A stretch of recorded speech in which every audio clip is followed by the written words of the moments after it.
So split oak forest, maybe you can kind of talk a little bit about that with some history and talk about where we're at now. So when we think about urban sprawl and we think about our housing difficulties, people say, well, how do you balance the growth that we're seeing with the need for more housing? And there is a misperception out there that I'm anti-growth or anti-development. And I want to debunk that right out of the gate and say that it's about the way we grow. And I think that there are so many opportunities here in Orange County to grow up, not out. And if we grow up, not out, then the people in that area it becomes a more vibrant place, right? You have an area that's creating more demands. You've got a good workforce for economic incentives for companies to come, good high wage paying companies. And then you can also focus your transit and your transportation investments near those populations. For a very long time here in Florida, the idea has just been to keep pushing out, right? You add a plan for some new large planned development on the edge of town. And then everyone that lives in a little bit further gets the impacts from that, right? Their roads get wider and more congested. Their air quality decreases. Their last remaining rural spaces start to disappear. And that's really where Florida is right now, is that we've never said we need to go up and not out. We need to look at places to densify that are inside our urban boundaries. And split oak forest is a perfect example of where we went wrong, because if you think about the need they're saying that they're asking for a toll road in an area that really doesn't connect to anything right now, but there is a planned development for the other side of that. So, if our policy across the board, and I mean not just here in Orange County, but like as a growth management principle in the state of Florida was to incentivize density in places that it makes sense, I don't think we'd be having the split forest conversation, because I don't think we would have the ability for the deep-pocketed development interest to say, well, we've already got rights to do what we want to on the other side of that. So you better get us there. And that's what we're dealing with. Split oak forest is a mitigation land. It was actually brought to the Board of County Commissioners in the 90s by the then sitting leadership in Orange and Osceola County as a mitigation for development, including our convention center. And so, mitigation basically is this idea that I'm going to wreck this here, or I'm going to destroy, or I'm going to fill, or I'm going to build on a resource or something of value here, but then I'm going to invest in something out there somewhere else and save it forever because I'm affecting this here.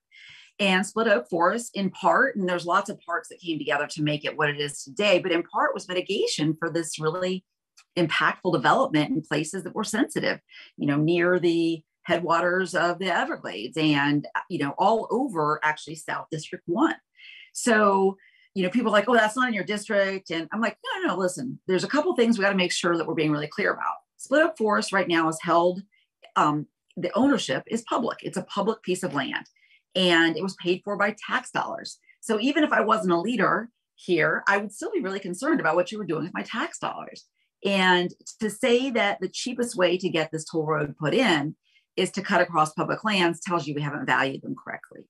So there's so many layers to the problem with what I feel like is the Central Florida Expressway Authority's plan to go through split oak forest. They should never have approached split oak like the cheapest way to get there. I've been engaged about this issue for 4 years now. And every time I think that we're finally getting to the point where we're making the point, we get a setback. And this week was a huge setback because split oak was part of an overall statewide investment into conservation lands. And FCT, which is Florida Conservation Trust, acts as the manager for the grants that help paid for the down payment for split oak forest. So they were able to operate as a guardian in a way and as a gatekeeper for any applications to take any part of split oak forest. So this was an opportunity for them to look, at this plan, Lee, and say, you know what, actually, there's nothing in here that says anything about an alternative route. And it is a statutory requirement that they can only do this if there's no alternative route. And there was nothing about their analysis of the other routes not being feasible. The issue is they're not affordable. They couldn't do it because they couldn't pay to do it. So, there was a fail there because FCT could have called them on that. FCT really has the requirement to step down a checklist if they're allowing conservation land to get taken. And part of that checklist is, for what purpose is this conservation land being taken? And there's 2 or 3 categories. There's more than one category, but the 2 categories that were in play in this case, in Split Oak's case, were the idea of a land swap, which is what was essentially being proposed, and the idea of a linear facility. And for purposes of statutory description, a linear facility is something that goes in across a piece of property that doesn't really have massive impacts. In fact, the words they use in the statute are minimal impacts. And it's a power line, it's a water pipe, it's a sidewalk. It has been a linear facility. I have never seen a case of the linear facility statute being used for a toll road, for an expressway, for a multi-laned 60-acre, not including the 100 that get severed, toll one. So that's a precedent, okay, for them to apply for a toll road under the linear facilities statute. And the reason why they did that, there's 2 kind of big reasons. The first one is, and they were clear about this at the meeting this week, is because they don't have to then transfer ownership, right? So they're saying that the constitutional protection that lies in public lands doesn't even come into play here because they're not transferring ownership, that they're just allowing the use of an easement. We're just going across it for this power line is the purpose of that legal designation. The idea that you're applying that to a toll road is absurd if you think about it, because typically easements for facility utilities can be removed, right? We've seen it all the time. Every 2 weeks, we see things like what may have been planned for an extension of some infrastructure, pipeline, wires, core, for internet, that they decide not to go that way, and they just, they pull it, and there's not a big deal. But to do that for a toll road sort of minimizes this idea that those impacts will never be reversible. And so it really actually needed to have come under a different approval process. In addition, because Tavistock and Desiree Ranches have offered to, and I'm going to use the air quotes, and I don't really like air quotes, but donate an additional piece of land if this piece of land goes to the Expressway Authority. It's a land swap, right? So it's not a donation if it's requiring another piece of property to come into possession for something else. And there's a different statute for that. And that statute requires a different approval process that I don't think that they could have gotten. They wouldn't have gotten the numbers they needed for that approval process. And the scrutiny is higher because they would have had to prove that that land swap land was as valuable or higher value. And so they skipped over all that. They took a shortcut. It was never analyzed. It was really, to me, a very disappointing scene. I'm not totally shocked because Noah Vallenstein, who was sort of the person that directed the motion for approval and ushered through this approval process without any real discussion, he was the director of the Department of Environmental Protection under Rick Scott when the worst of the worst things happen in our environment. So it shouldn't come as a shock to anybody. None of those people that set up there have any scientific background. And I just was disappointed because the law is so clear. And that was the part that was hard. I think the other part that was hard for me, I want you to hear what you think about this when I'm done, was seeing that Orange County residents who have spoken loud and clear about this didn't get any representation from anyone but me. And I am one person. And I looked over there by the Osceola County attorneys and the Central Florida Expressway administrators. And that's where our EPD was sitting and conferring. And that's where our legal department was sitting and conferring. And it was like I had a light bulb moment that the people weren't being represented there. It just, to me, that was a disappointment. Yeah, I mean, I was disappointed too. And always, I feel like I'm naive because at a certain point, I'm like, when does the accountability come in? We as voters did everything that we thought, and I guess we can talk about how the charter amendment's going to come into play after this, but we rallied, we fundraised, we got this on the ballot, we voted in 2020. And even though the original application was voted on in 2019, you would think that we sent a very clear message as a community to all of the elected officials and to the representatives and staff that this is what the people want and need. And the other way that I feel personally is sitting now in the process where every 2 weeks, you're basically getting outvoted on land use cases where we're seeing wetlands being chipped away at every 2 weeks. And it's like, can't we just have one thing? Can we have one? I mean, 1,700 acres in retrospect isn't that big of a deal. It's so small in comparison to, in terms of like the protections that I think Split Oak deserves, in comparison to the hundreds of acres every 2 weeks that we're seeing just get disregarded as valuable outside of how it can profit a developer. Where's the value of those trees, of the wildlife, of anything? And if we are ever going to respect the value of nature, let's respect it in Split Oak, like we said to the voters we would do when we put it into conservation back in the 90s. Exactly. And an even bigger point to distinguish Split Oak from the land use cases that we see regularly. And I do fight for every piece of what I feel like will be damaged.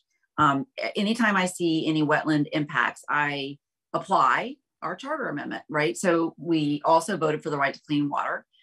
In that charter amendment, the people of Orange County basically got the right to say, you can't do that to my water bodies here in Orange County as an Orange County resident. And if you do, I can actually help be a guardian in court for that water body. I know it's being actually tried in a court next week, and we don't know what the outcome is. But what I do know is that the voters spoke that that's what they wanted. They wanted those protections, and they were really clear about it. That was the highest I've ever seen any local referendum come in at as an approval. And so that shows you that that's a huge priority.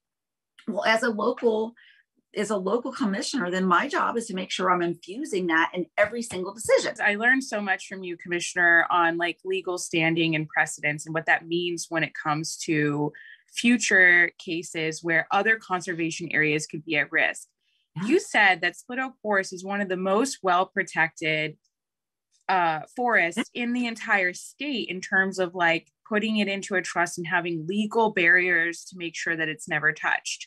What could this do to future conservation lands if we chip away at it and then battle this out in court and lose?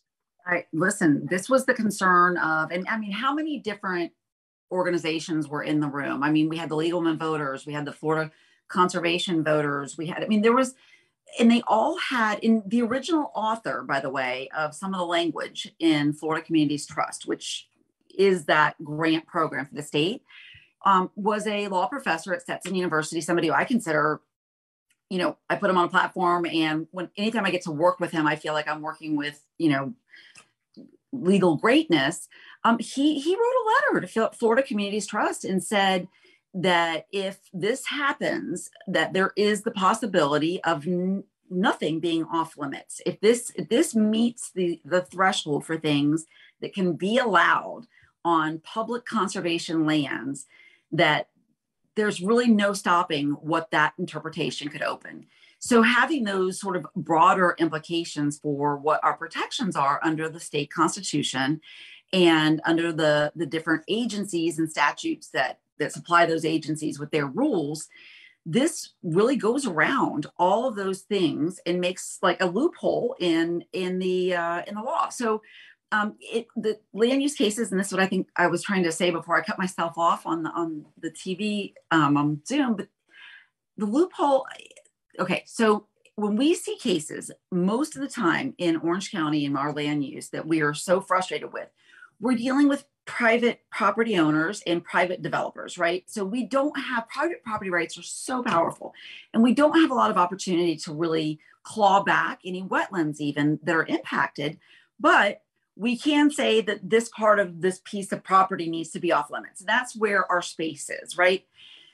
With split oak forest or anything that's been designated through the state of Florida under Florida conservation lands statutes, isn't private property. It's public property. It was purchased with your tax dollars, my tax dollars. It was managed with tax money, which means that the management that's happened over the last 30 years, that's an ongoing investment. So to act like that asset has no value or to not pay back, I think, the public for taking it, and it's a taking. Call it what it is, a taking. So a taking is a constitutional principle that if somebody walks into your house today and says to you, Lee, your house is going to become an airport because we need an airport right here. You don't just get out of the way and let them build an airport. They have to pay you the full value of your property. And it's a very strong law nationally because it's part of our constitutional protections. But in Florida, we have even like more of those built on. We actually have additional property rights that protect private property owners. So when you think about like the idea of doing this to the public as a property owner here, right? This is our property, a public purchased and maintained property. Everybody should be outraged because it means that the taking is disregarded if it's public land, that because it was purchased with tax dollars, that somehow you're not taking it for a different use. Well, the use that it was purchased for was conservation. It was purchased for mitigation and conservation. So if you're going to take it, then you better pay us what you would be paying for full value of this type of land. And then we get somewhere, right? Because it's the whole reason they want to go this way. The whole reason they want to go this way is all about the money, because it was cheaper for them to steal it from the public than it was for them to purchase it on the open market. And that's the part that really frustrates me. People, I got asked today, why would you dig your heels in on this? This is like, there's so much growth and there's so many bigger problems. I know that. I can walk and chew them. Well, sometimes I can't, but I think the issue about split oak really gets to people and should get to you because it's yours, because it's owned by you, the public. And we have so few of those left, and we have so few opportunities to even get more. So then I get the question, Lee, and I know you've heard this too. Well, why wouldn't you go with this? You're going to get a land swap. This is going to be a great deal. Well, because if you're promising me new property to make up for my existing property, which, by the way, was given to me because you took my last property, how is it making the next one safe, right? Like, I've already broken a promise. I'm going to break another promise, giving you a promise. I mean, to me, the idea of mitigating mitigation and then mitigating that mitigation should like really rattle everybody because it means that nothing is safe. So this property was mitigation for other damage. To take it and then to donate this land swap as mitigation for that, or whatever they're saying it's for, I think they have, 2 or 3 different descriptions, isn't sufficient. Now, I'm like all about a land donation, donate it, right? Like if Tavistock and Desiree Ranch want to put a piece of land in conservation, I'm all for that. We try to help people with that every single day. But if you're doing it just because you want the cut through and you want the cut through to go through public land, then it's not a donation. It's quid pro quo.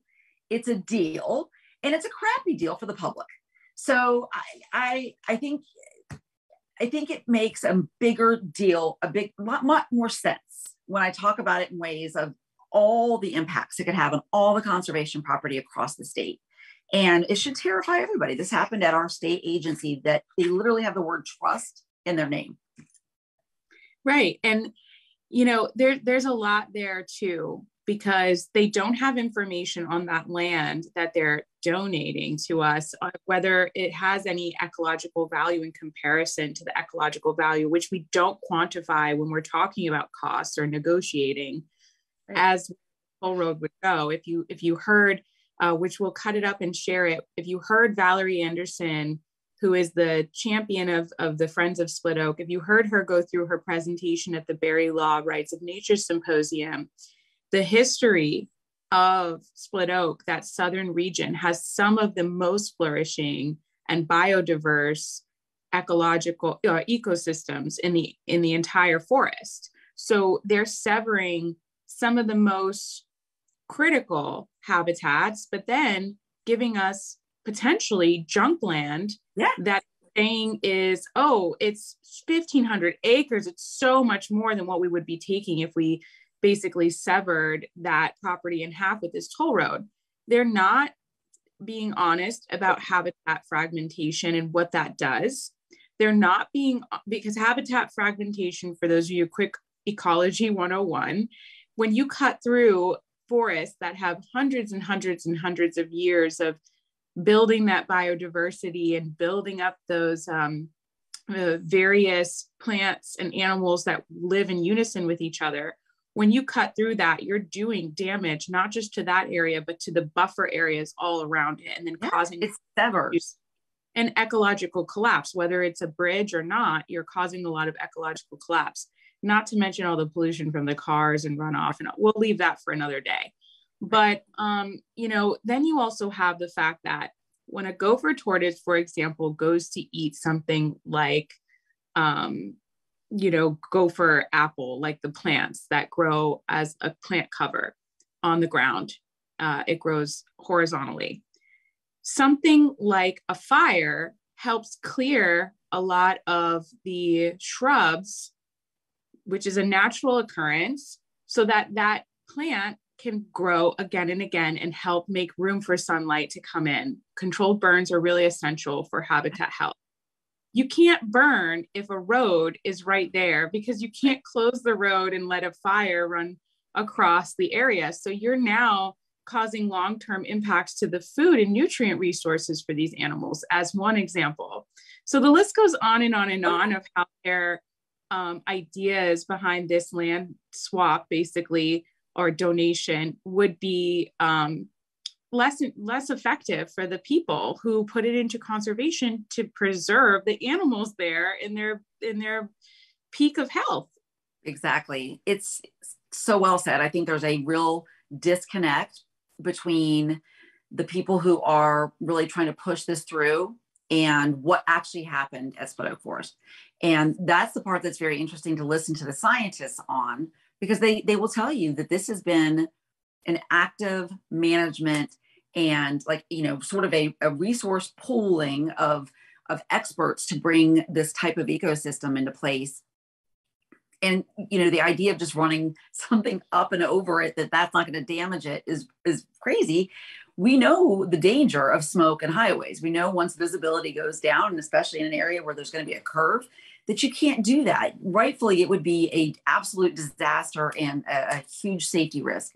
So that would be the end of the controlled burns. And controlled burns are the way that many, many, many of those species are able to regenerate. So yeah, right. there's not a good understanding about those issues with the people that should know the most about it, right? I think about our teachers. Our teachers are often the totally left out of the conversations about curriculum. We got lawmakers up there with who knows what kind of background, pushing around books and trying to get on, their political theater stage.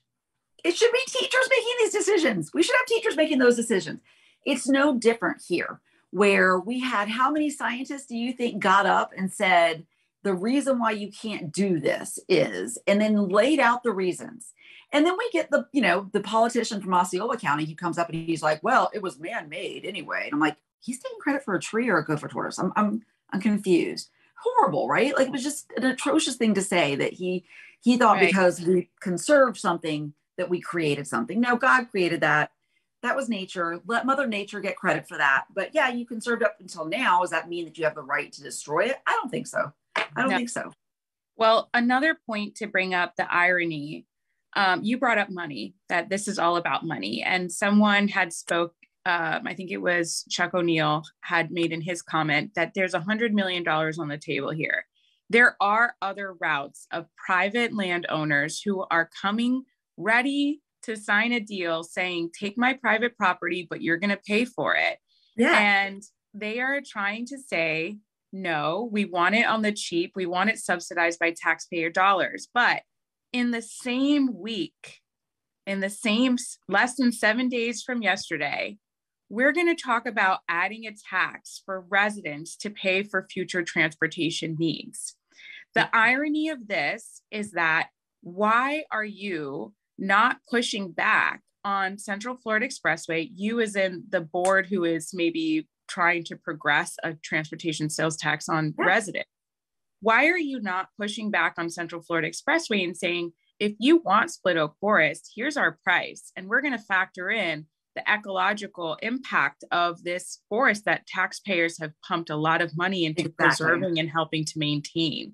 So it would probably be more expensive if we had a full board that really worked as hard as you do, Commissioner, to fight for the value of split oak forest. So not only are they doing a disservice to the forest, they're just doing a disservice to how much money we could be bringing in if we actually quantified the value of split oak in this route. So true.